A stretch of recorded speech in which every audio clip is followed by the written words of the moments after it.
Hey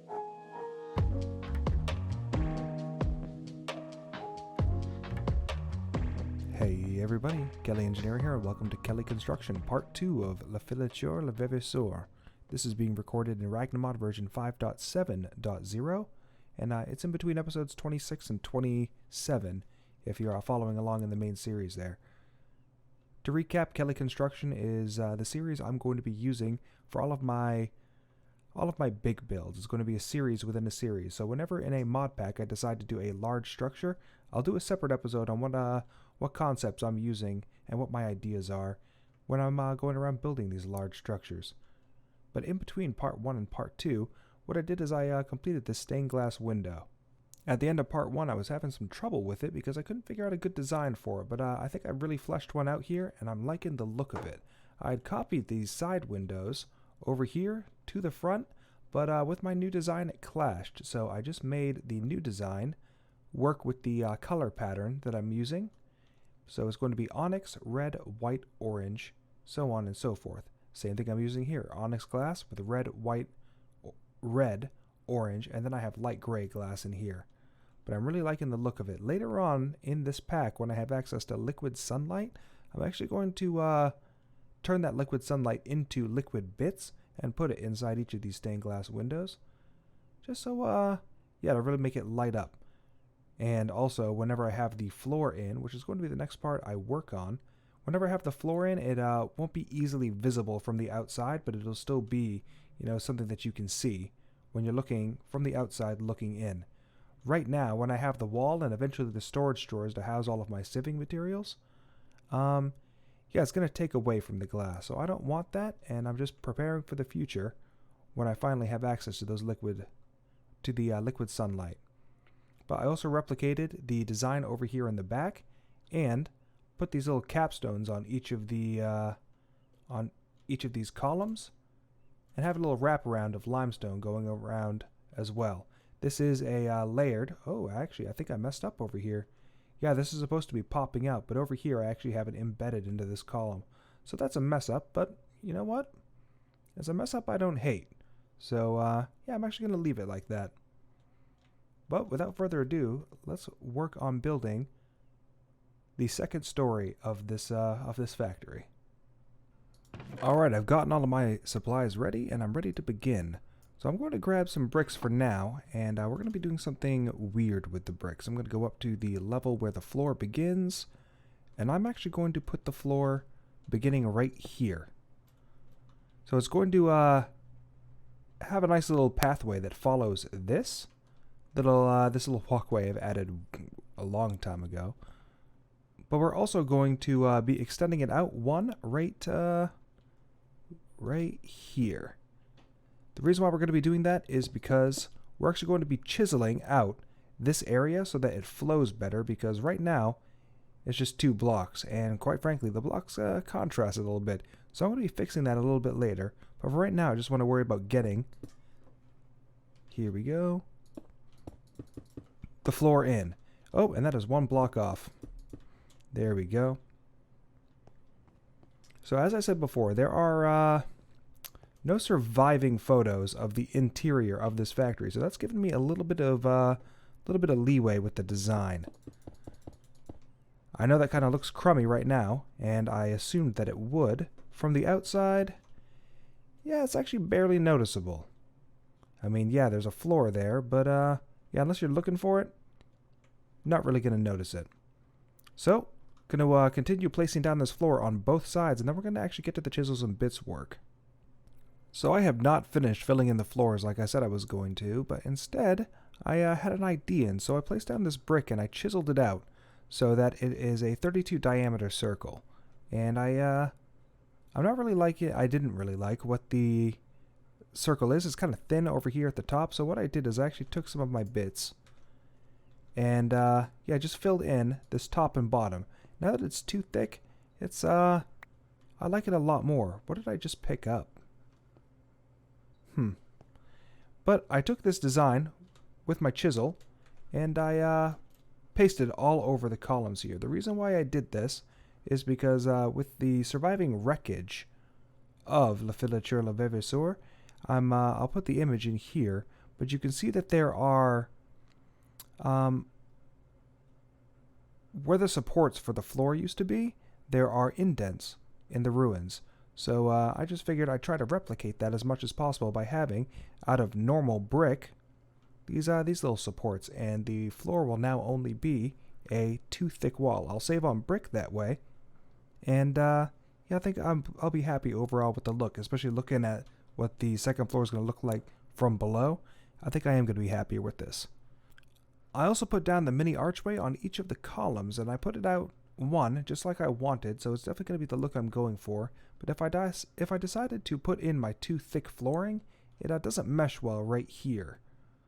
So my solution to that was actually just to place down another one of the archways, and even though it looks terrible from the back, that's what we're about to solve right now. So with my connected material chosen again, I'm just going to go up 1, 2, 3, 4, 5, 6, 7, and then keep going, and there we go. We have a nice little archway that goes all the way around, and it doesn't look as garish as it used to, except for this portion right here, which is easily solved with connected material right there on each of the sides.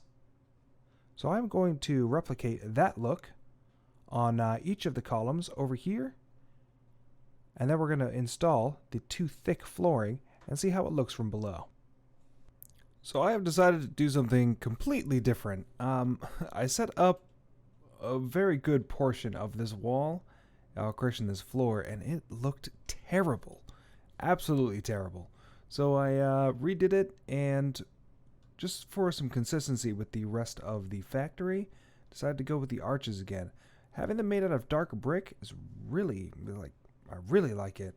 I also put some limestone in here, once again for consistency's sake. And looking at it from afar, it's not that bad looking, but I have a feeling that if every single one of these columns was limestone, then I get a problem with oversaturation, and I don't want that. So I have a I have a solution I want to try out, just to make sure that I'm not going to oversaturate it, and that is using wood to form little bits of columns along these archways. And it's going to be a dark wood to contrast with the very light limestone.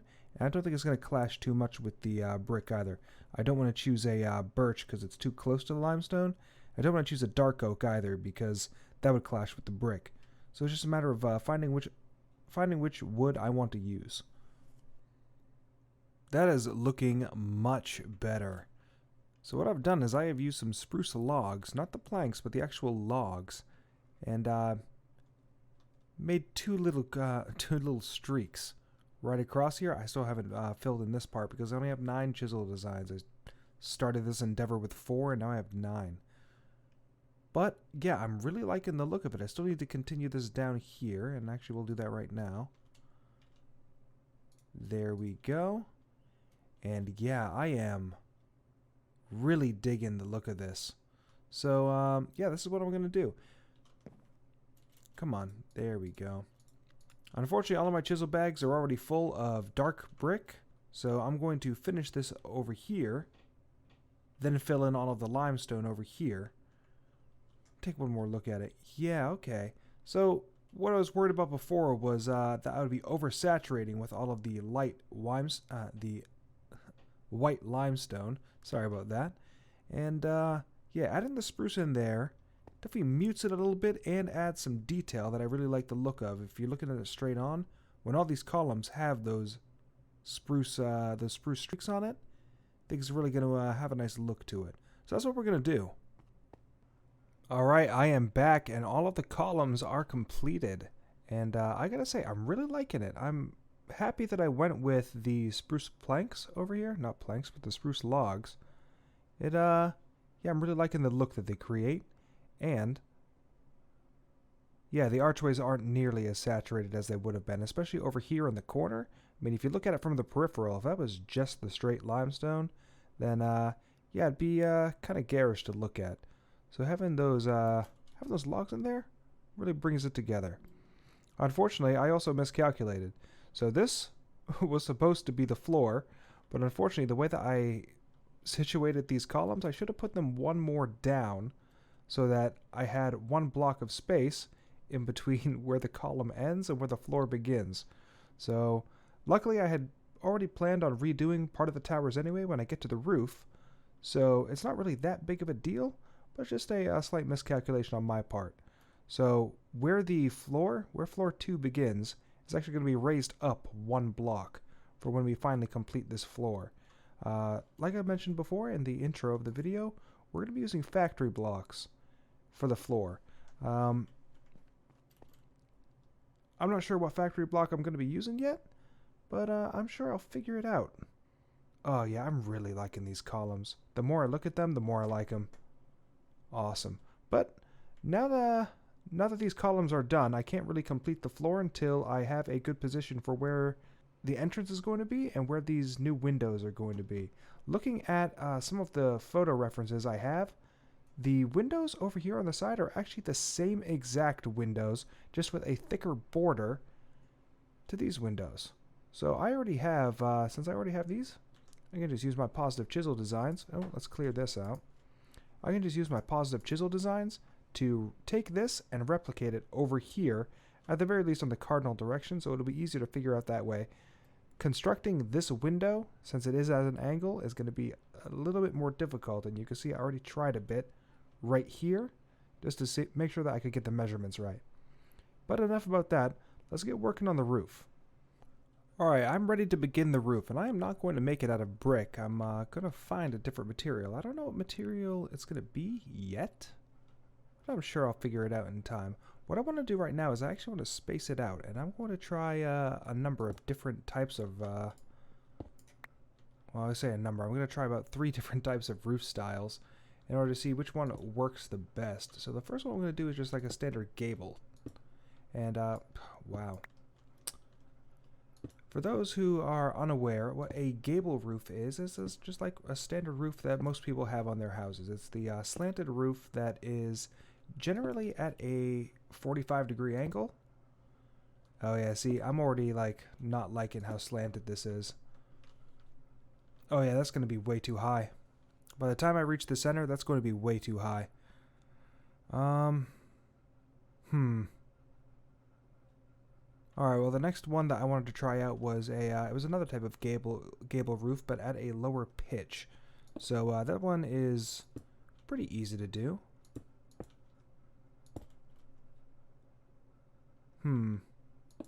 Whoops. Yeah, get rid of you. Misplaced. I'm going to try to refrain from using chisels and bits as much as possible on the roof because I've already used way too many. Oh, I already messed up. Look at that. Actually, you know what? That could work. It would definitely give me the height that I want, but I'm not sure the angle is right. So, back to the drawing board. I honestly thought that this was going to be the hardest part of this build, but it's actually pretty easy. I have made 3 roof designs here, and I'm not going to be using brick. This is strictly so I can flesh things out. But all 3 of them are gable style roofs. And yeah, I have a 45 degree. Back here I have a 57 degree. And right here I have a 69 degree. I just wanted to make sure that things were going to work as necessary. I was worried the 45 degree angle wasn't going to cut it. But looking at it, it's actually perfect. So we're going to go with the 45 degree here. But before that, I'm going to go over that all I used were stairs right here to make this angle. And then over here for the 69 degree, it was just a slab, brick, slab, slab, brick. And then repeat that as necessary, and bam, you get your 69 degree angle. Oh, and I have mob spawning. And then over here for the 57 degree, I'm actually glad that this wasn't the one that ended up working because from afar, it requires some tweaking in order to actually look good, but this is just 1 block followed by 2 blocks, 1 block followed by 2 blocks, and that's how you get a 57 degree angle on your roofs. So, but yeah, I am going to go with the 45, so I need to figure out a material I want to make this roof out of. It needs to be something that is factory-like, a Gothic style, and complements all of the brick I'm using. So, yeah, I'm going to go figure out a material real quick, and then I'll be back with you once I figure out what it is. So I think I have decided on a block, or at least a choice of blocks. I'm going to see which one I like more. So what I'm going to do is I'm going to put this terracotta in here with some light gray dye. Make some light gray terracotta. 48 should do. I'm going to do the same thing with white dye as well. I want to make some white terracotta. There we go. So with Quark installed, I can turn this terracotta into something called terracotta shingles. And we're going to use these terracotta shingles. Make those and make those. Cool. So I'm not going to make very much because clay is still at a premium. It seems with this build I cannot escape clay. So yeah, I'm going to get these set up. How many do? Yep, here we go. And here we go. I'm going to see how I like this. So first thing we're going to do is we're going to use the white terracotta. See how it contrasts with the brick. By putting it right here. You know what? That's not that bad, but let's see how the light gray is. Oh yeah, that's way too dark. But you know, it kind of has its appeal. Son of a gun. Alright, I'm going to continue building up a little bit more just to see how I like it. I'll be back with you once I have a good comparison between the two. I'm gonna have to go with the light gray. I'm just liking how it sits on the brick a little bit more. This is it's too pink, you know? I mean, I've already discussed my disdain with terracotta blocks, but yeah, this is just too pink to be a good roof. This, however, this is real nice. So actually, can it be chiseled? I said I was going to limit the amount of chiseling on the roof, but oh, it can be chiseled though. All right. Well then. All right, here we are, and the roof is coming along very nicely. I finally made enough terracotta in order to actually make the dang thing, and it's still not enough clay. We need more clay for this build, but as you can see, it's just stair blocks, and I don't have anything connecting the two stairs right here because I wanted to blend really nicely into the actual wall where our giant rose window is going to go. If we go along the other edge over here, you'll see what the actual roof looks like. This is also bland, but there is a structure on the actual Filature Levavasseur that has a that's going to take care of how bland this looks, so I'm not going to worry about that. I also have to use more chisels and bits in order to make the roof wrap around, as it should, wrap around this tower. But we can worry about that a little bit later. Right now I'm actually trying to combine the roof with the front and back walls, which is where we come to this. And oh man, I am very happy with this because I'm not using chisels and bits over here because well, the primary reason is I'm using too much chisels and bits, and I'm actually starting to feel it. I have 96, 89, yeah, and it can go all the way down to like 70 FPS right now, and it's funny that I'm saying 70 FPS is slow, but for my machine it is. A lesser machine probably wouldn't be able to it would probably be chugging along in a structure like this with this many chisels and bits. So I'm trying to limit how much chisels and bits I have, but I cannot use my unbreakable wand on chiseled and bit structures. So if I had decided to make this an actual slope roof using a 45-degree angle, I would not have been able to use my wand to make it go all the way. I would have had to individually place, let's get rid of that, I would have had to individually place each part of the roof, and I don't have time for that. So this is what we're going to be dealing with right now, and I am very happy with it. But over here, I have standard brick, making a nice little mold along the edge here, and I actually have, because it didn't look good, it was too blocky looking whenever I had the normal gable roof, and it was just like hard 90-degree angles.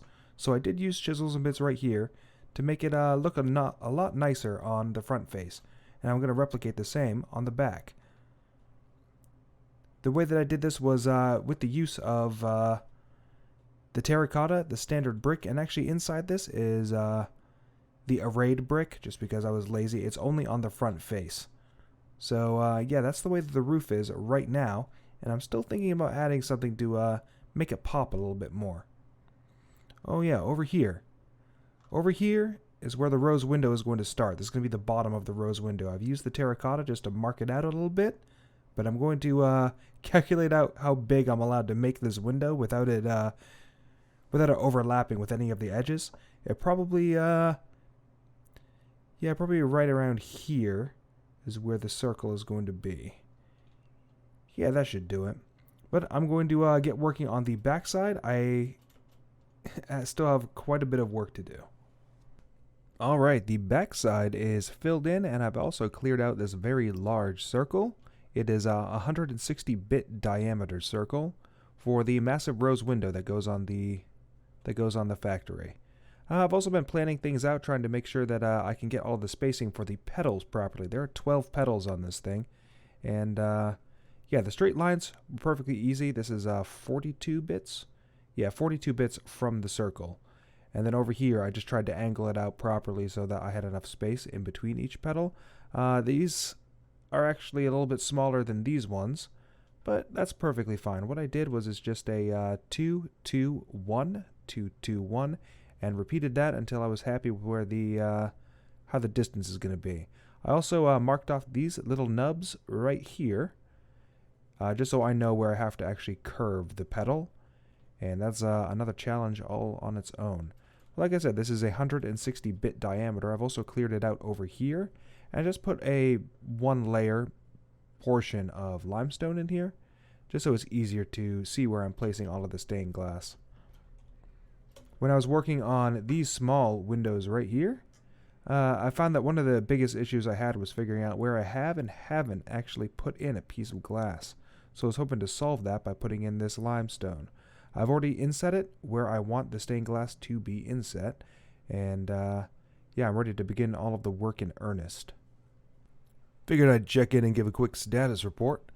This took a lot longer than honestly it should have.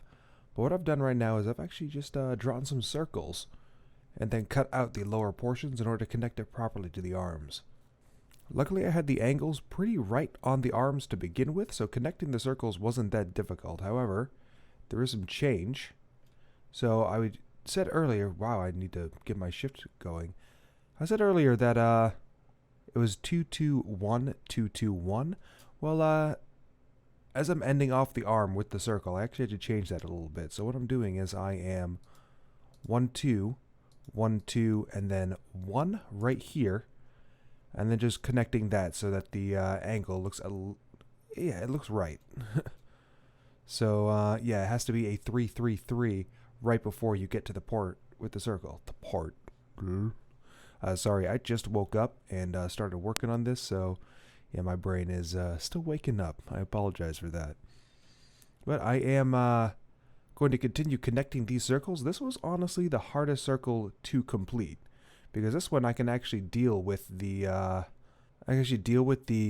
flat edge of the circle and then expand it out from there. But with here, I didn't have that luxury. So what I did is I actually freehanded it a little bit by just figuring out 1, 2, 3, 4. And just drawing out the circle from there. So this is where the circle starts. And yeah, I just have a 5-bit area starting with a 4 from this angle. So yeah, I've required a bit of freehanding, and that was actually my 3rd attempt before I got it right. But yeah, I'm very happy with how this window is turning out. And you know what? I figured I'd give it a little demonstration of that anyway. So I'm going 1, 2, 3, 4. Then 1, 2, 3, 4, 5. And starting my circle right there. So 1, 2, 3, 4, 5, 6, 7, 8. And this is a 26 diameter circle. So yeah, that's the circle that I'm using. I originally thought that it was going to be a 28 because with this arm extending up as far as I had it and it ended right about here, I actually had this chisels and bits tape measure, which is really easy to make. It's just some string, some yellow dye, and 3 iron. But I actually connected it right here. And then I just dragged it till about right where the tip was. So originally it was 1 meter 12 bits, so that's why I thought that it was 28. But yeah, I just after I drew the 28 circle, it didn't fit right. The end of the circle actually ended up right about here, and that would have been the wrong angle to connect to the center of this rose. So yeah, I just lowered it by 2, and that ended up fitting perfectly. So I got lucky there. But continuing on with the circle, it's just going to be a 1 2 1 2 1 1 1 2 1 2 1 2 3 4 5 6 7 8. And then same thing. Now that we have those 5, boom, it connects perfectly. 1 2 3 4 5. And what I was doing, as I explained over here, was I was actually just expanding this out so that it is double. And it gets a little tricky when you're going over on these ends. So 1 2 1 2 1 2 1 2. Oh yeah, also, I don't know why this keeps happening, but when the bits appear dark like this, whenever I delete it, it's still there for a little bit, like it's lingering, and there it goes. It just disappeared. So it's like my video card is trying to catch up. Really need to upgrade that soon. But yeah, that's how I am making all of these circles. Alright, the more complete of this, the more I am starting to love it. Yeah, I have the inside petals just about finished, but I left this one blank so I could do it on camera. But this is a 12 diameter circle that's making up the inner petal of this window. And yeah, I got the distance right, and I got the circle right. Oh, once again, I had to freehand, and actually freehanded over here. So when I was doing the outer petals, this was actually the hardest part to do, because I didn't have a straight line to work with. That actually worked to my benefit when I was working on the smaller circle. Not having the straight line was actually actually made this a lot easier. So like I said, I have a 12 diameter circle going in here, and then transferring it over here. You can see that up close, something looks off about it. It's still a 12 diameter circle, but over here on this leg is supposed to be 4 bits. I actually have 5 bits just so I could, yeah, if it wasn't connected, it would look a little weird. So I connected it. Come on. Alright, I connected it right there, and yeah, something still looks off about it whenever you're up close, but far away you can't really notice it all that much. And I actually have neglected to do that right here. Awesome. But yeah, like I said, this is a 12 diameter circle, and when you're working on these petals, one thing that I have noticed while I've been constructing it is the fact that you can see that over here, where the circle begins is nowhere near where the circle starts. So when I was working down here, I had to force myself to build to that standard. I was trying to get it so that I had a straight line here and then a straight line here, and yeah, things just weren't adding up right. And before realizing, oh hey, maybe I should try to replicate as much as I can with a smaller circle, the upper right part of the circle, and then make sure I have a straight line as I'm ending. And that's exactly what I did. So yeah, with my 12 bits, I made sure that the flat leg was the last thing I did.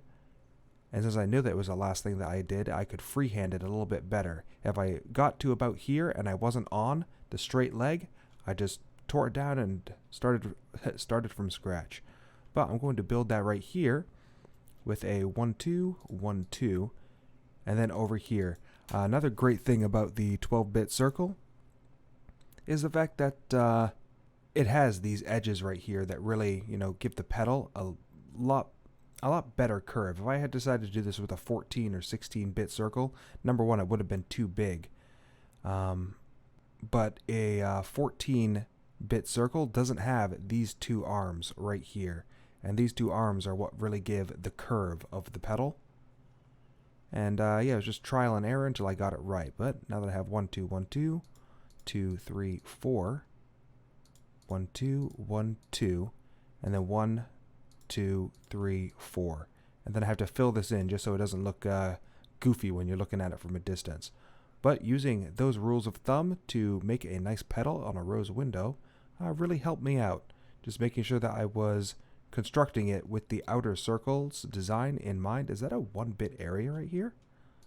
Look at that. But with that, I'm actually ready to start filling in the glass on this. Oh boy, this was quite a labor. Only choosing 4 different pieces of glass to work with is really limiting the designs I can use, but I'm actually quite happy with this. So I have these 2 hard edges, but I have these 4 hard edges over here on the side, and from a distance, I am liking the design that it's making. But I have these circles right here, and I elected to actually fill in the rest of this circle with the light gray glass instead of the onyx, just so it blends a little bit better. But I am liking the design. Still need to get working on the larger petals, and after I finish the larger petals, I actually have another plan to fill in all of this negative space right here. So this is this design, as much as I can do with 4 pieces of glass, is based off of the south window, the south rose window of Notre Dame. So yeah, I don't have the pointed edges on here for obvious reasons. It was hard enough just figuring out how to get a circle to fit in there. But yeah, I am basing this off of the south window at Notre Dame. And oh man, I really am liking it. Even from an angle it looks good. Who knows how it's going to look once I clear out the limestone. In fact, you know what? Let's do that right now. I'm going to clear out the limestone since this center circle is all done. So let's see here. Going to go with connected plane, and we're just going to clear it out. And I can set this up anytime I need to. Oh yeah, wow. Oh, that is beautiful. All right, let's see how it looks when you're on the inside or on the outside looking in. Oh, that is amazing. All right. Oh, yeah. All right, I take back everything I said. These 4 colors are working wonders. It just looked a lot more plain when it was against the limestone. But I am going to continue working my way outwards on these petals, and because it is based on the south window, I'm actually probably right about here and here of each of the outer petals going to put another circle just to help replicate the south window a little bit more. I think I'm going to have to do without the circles in the in the larger petals. This took, I don't know, probably about a minute, and I have been trying to replicate it in this petal right here. And that has taken me about 40 minutes, and I cannot get it right. Can't get the spacing right. Can't get from here to here right. Because, yeah, the angles are completely different. So I think I'm going to scrap this plan and just move on. You know, this window itself could have been an episode on its own. I am spending a absolutely insane amount of time on it, as well as the hours of work I'm working. This is going rather slow, and I actually just noticed that I keep taking a step back to look at this, and it's not looking like a rose window. It's actually looking more like a what are they called? It's Costa Rican. The ox carts, the wheels of ox carts in Costa Rica are decorated, and yeah, this is kind of reminded me of that. I may need to think of some way that I can differentiate the fact that I was hoping that this onyx glass would be dark enough to differentiate the different spokes of the window, and yeah, I was wrong. But I'm gonna keep plugging away at this. I just want to check in and give an update, and wow, yeah, we're gonna keep going on with it. Now that I completed those squares, not only do we have some Costa Rican, we also got some Oriental flair in there. So yeah, this is just this rose window is turning into a mixed bag. I'm actually think I'm gonna call this episode here. Before I do though, I'm gonna clear out this limestone, see how it looks, and maybe it's the limestone that's causing it to look that way. We'll see. So, connected material, we're just going to clear all this out.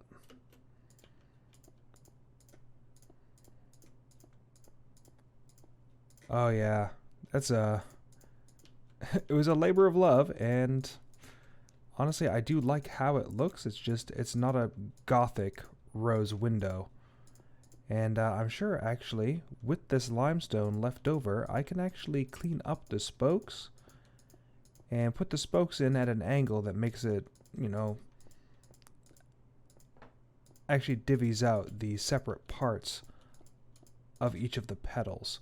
So yeah, you know what, in between episodes, that's what I'm going to try. I'm going to try to get this window completed. Last line. Gonna try to get this window completed, and oh yeah, it's definitely a mixed bag. Okay. I'm looks like a mahjong tile. Wow.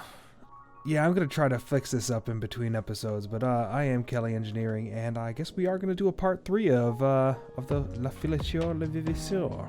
So I am Kelley Engineering. I hope that you did enjoy this episode, and I will see you in the next one. Bye bye.